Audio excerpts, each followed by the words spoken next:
In this video, we're asked to work out the size of the angle x.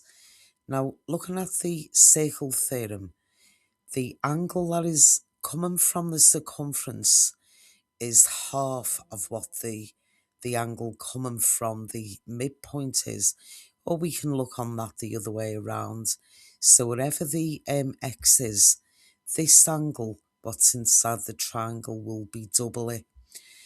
Now what we can see on this is that if we look at where the midpoint is, so the dot in the middle, these two lines coming off it, these are both radius or radii. So that means that they are the same length, and this is actually an isosceles triangle. So that means that this corner, this bottom corner, must also be 22 degrees as well. So what we've kind of got is the isosceles triangle. There's 22 degrees on each corner. Okay, so if we say 2 lots of 22, which is going to give us 44 degrees, we can now work out what the angle coming from the midpoint is, which is going to be 180 degrees. Take away the 44. Okay, so that's going to give us 136.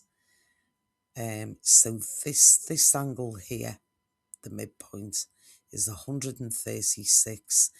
So that means that x must be equal to 136 divided by 2, which is going to give us, so 2 into 13, 6, remainder 1.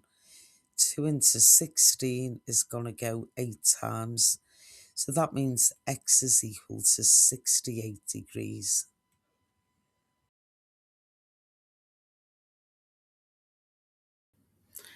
If you'd like more support with maths, my email is on screen. You're very welcome to get in touch.